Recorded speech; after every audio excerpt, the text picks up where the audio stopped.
560, The Answer.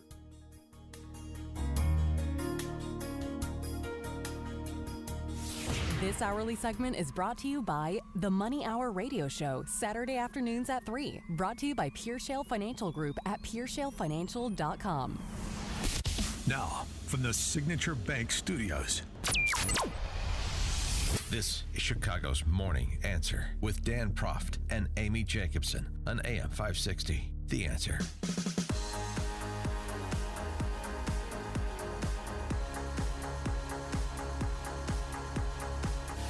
Top of the morning, Dan and Amy.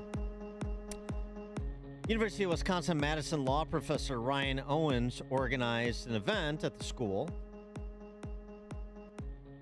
Black conservatism, the past, present, and future. Doesn't seem that controversial, does it? No. I did say UW-Madison. Wait for it. It featured our friend, the great Bob Woodson, Woodson Center. By the way, recently featured on my podcast, Counterculture, which you can get Rumble, YouTube, all the Spotify, iTunes, all the usual platforms if you want an extended conversation about Bob Woodson and what he did. Everybody should hear these stories. Everybody should hear these stories. He just told stories, some of you which you've heard on the show, some of which you haven't, stories of black excellence. The stories that are not taught at the K through 12 level, frankly, at the university level. So if you don't know the stories of Biddy Mason or Robert Smalls or the Piney Woods School in Mississippi, you want to check out Bob Woodson. Just generally speaking, you should check him out. In addition to the K through 12 curriculum that the Woodson Center is putting out to rectify this problem of the refusal to tell stories of black excellence that punctuate American history. All right, so that's in part what the conversation was about at UW-Madison. But there was a problem. There are some on the intolerant left, I repeat myself, that don't want to hear from black conservatives, don't want black conservatives platformed. So they hacked into the Zoom conference. If you're on Zoom, please, if you could mute your camera, mute your. Shut the f*** up, you. Shut the f*** up, you. Yeah. But they don't know. They don't know what's happening in the. Your university. Your university. All right. I take it this guy doesn't agree with us. Bob Woodson. What's this, like a hacker or something?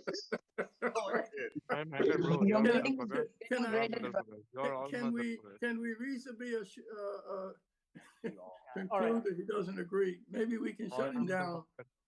Just shut him down. All of you are. Drink Okay, your beers. That's what Bob Woodson, who spent 60 years advancing civil rights policies and organizations to lift people out of poverty regardless of race. That's what you get from the left. So I mean, other than Native Americans. Oh wow! I'm gonna take. Let's just shut it down. Wow. You know what the oh wow was about? No. The oh wow was about the protester leftist who hacked in, dropped his pants and began masturbating on the Zoom call. Pulled a Jeffrey Tubin. Yeah, he thought he was celebrating a Brazilian women's volleyball victory. Or that. Apparently. Oh, well, so that escalated quickly. Didn't see that coming. This is what you're dealing with. You have individuals like this looking for conferences like this to behave like that. And even if you disagree with, I mean, just the idea of doing that in general, doing that to a bunch of academics, doing that to senior citizens, I just, shut up, you blank, a pejorative word for gay people. F this, F that, drop your pants and masturbate. That's the response to a discussion about black conservatism, the past, the present, and the future. at the University of Wisconsin. You see, are you starting? I'm not saying that's representative of the left, generally speaking, but I'm saying there is great tolerance for that sort of troglodytish, mindless barbarism on the left. Barbarism. And then these people walk around preening as if they're so civilized, peacocking about being welcoming and diversity this and uplifting that and hate has no home here, over there, and so forth. It's really quite jarring. It should be. Boy, if we get desensitized to that, we're really going to a bad place faster than even I think. Corey Brooks is a senior pastor of New Beginnings Church of Chicago. He's the founder and CEO of Project Hood Communities Development Corporation as well. He joins us now. Corey, thanks for being with us again. Appreciate it. Hey, Dan, thanks for having me on. I appreciate it. You know, I mean, before we get into stuff local, I just thought that was such an interesting development, that the nature of protesting a conversation like that, the exact choices that were made by that protester, Jacobin, whatever you want to call him, and it targets people, particularly people of color, who stray from the leftist orthodoxy, the box that they want to keep people of color in. And I don't know if you consider yourself a conservative, but I know you've been known to consort with them. And I just wanted to get sort of your comment on that as somebody who's, I think, established a pretty good reputation as an independent thinker and operator. Well, yeah. Well, one, I am a conservative, and I don't apologize about it. I don't care about how people feel about it. I stand for what I believe is correct. It's unfortunate that the very ones who scream and holler tolerance are the very ones who are intolerant, and they're oftentimes very degrading as it relates to blacks and their conservative message. They don't want us to speak our views. They don't want us to be independent. They want to keep us in a box, and that's the way that's always been, and that's the way they always want to keep it. Moving on to matters local, the mayor of the city of Chicago signed an executive order yesterday creating the first chief homelessness officer, the CHO. The CHO will coordinate efforts and leverage the full force of government to provide shelter for all, fostering greater policy and operational coordination across city departments and sister agencies, and so on and so forth. What's your reaction to the establishment of a CHO? Does that indicate a seriousness about addressing the systemic problems in the city by the mayor? No, what it means is that we're going to have more taxes that we're already dealing with. We're already dealing with major issues in the city of Chicago as it relates to crime and other things. Now, this is just something else that they're adding on. I think that he created the office because he's feeling the pressure from a lot of individuals, especially in our neighborhood, who have been trying to help those who are homeless and those without shelter for a long time. And then all of a sudden you have migrants come to the city at alarming rates, and it seems like they're getting every handout imaginable. And so I think because of the pressure that was mounting as a result of that, he had to come up with something. But I think it's just a facade. This, of course, dovetails into the larger conversation about the migrants in the city of Chicago and setting up all of these, repurposing existing spaces, public spaces for migrants, and the prospect of setting up 10 cities, creating new spaces for migrants.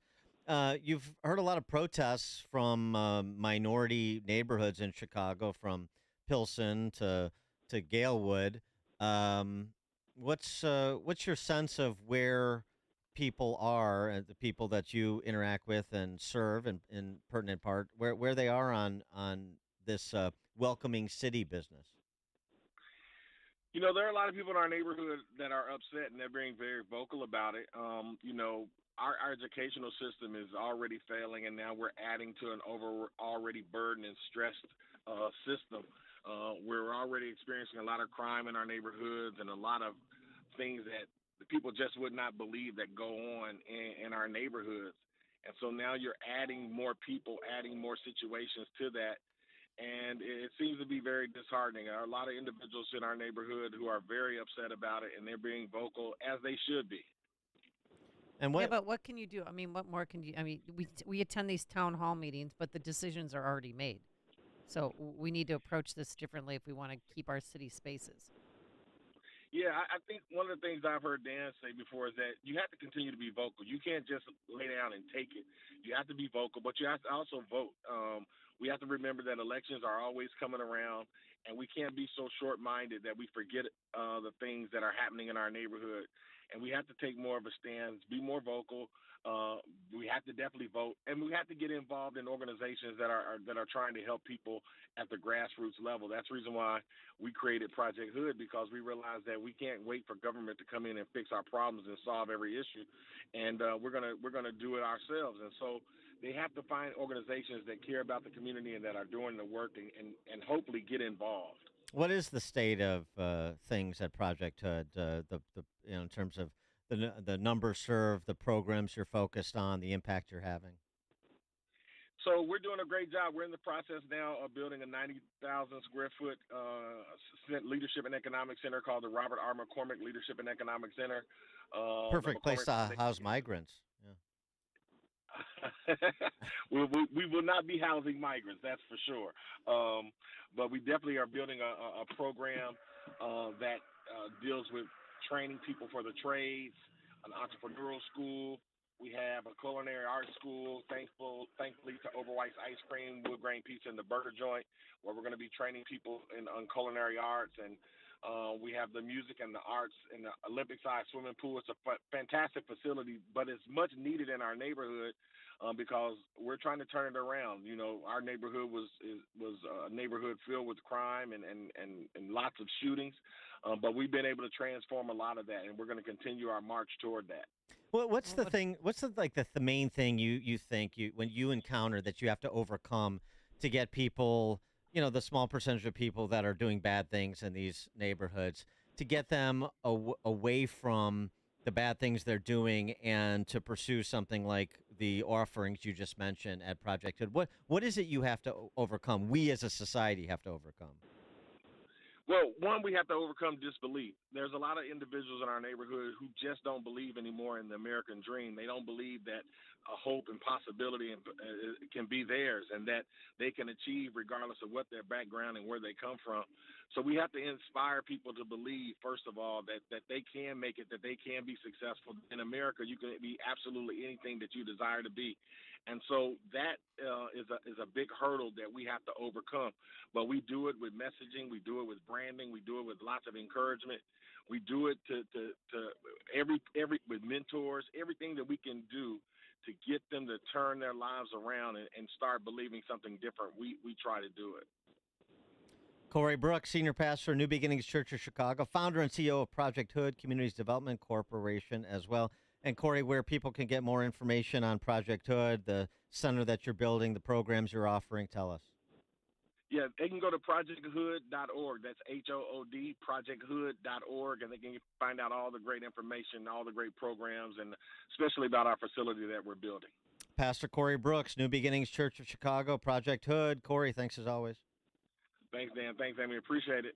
Thank you, and he joined us on our turnkey.pro answer line. This is Chicago's Morning Answer. Your show keeps me alive during the week. There's nobody I'd rather listen to between 5 and 9 in the morning than you guys. On AM 560, The Answer. Lots of channels, nothing to watch, especially if you're looking outside of big corporate control. It's time to interrupt your regularly scheduled programs with something worth watching. The new Salem News Channel. Straightforward, unfiltered, in-depth insight and analysis from the greatest